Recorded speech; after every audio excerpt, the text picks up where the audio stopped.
คนเคยประสบปัญหานี้บ่ได้เงินเดือนมาตอนใดบ่เคยพอใช้ฮอดท้ายเดือนเลยสิ้นเดือนสิ้นใจถ้าไผ่กำลังเป็นแบบนี้อยู่มื้อนี้ Target Money มีวิธีจะมาแนะนำลองนำใช้กฎการออมเงินแบบ50 30 20ซึ่งเป็นหนึ่งในกฎที่เศรษฐีหลายคนเลือกใช้กันคือหลักการแบ่งเงินที่ช่วยให้เฮาควบคุมค่าใช้จ่ายและออมเงินได้อย่างมีประสิทธิภาพโดยแบ่งออกเป็น3ส่วนได้แก่ 50% สำหรับค่าใช้จ่ายที่จำเป็นหมายถึงค่าใช้จ่ายที่เฮาต้องใช้จ่ายทุกเดือนที่จำเป็นในการดำรงชีวิตเช่นค่าน้ำค่าไฟค่าอาหารประกันสุขภาพหรือหนี้สินที่ต้องชำระถ้ารายจ่ายส่วนนี้เกิน 50%เขาต้องพิจารณาลดค่าใช้จ่ายบางส่วนลงหรือหาทางเพิ่มรายได้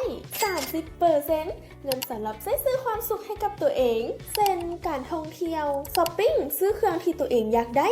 ความบันเทิงต่างๆหลายคนอาจคิดว่าควรลดค่าใช้จ่ายส่วนนี้ลงแต่ความจริงแล้วการที่เรามีเงินเพื่อใช้จ่ายให้ตัวเองมีความสุขก็เป็นสิ่งที่สำคัญเช่นกันแต่ควรใช้อย่างมีสติบ่ให้เกินในงบที่เรากำหนดไว้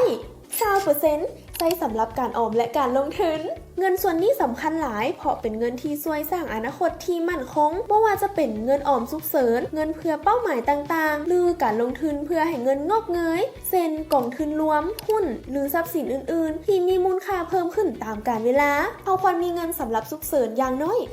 3-6 เดือนขึ้นไปคิดง่ายๆคือถ้าเขาตกเวียกต้องอยู่ให้ได้อย่างน้อย 3-6 เดือนหลังจากนั้นเอาเงินที่เหลือไปลงทุนเพียงแต่เจ้านำกฎ50 30 และ20ไปใช้ในการจัดระเบียบการเงินก็สามารถช่วยให้การออมเงินของเจ้าง่ายขึ้นได้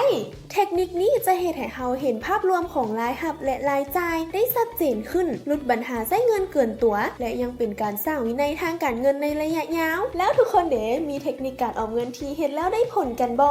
อย่าลืมคอมเมนต์ใต้คลิปเพื่อแสดงความคิดเห็นนำกันเด้อ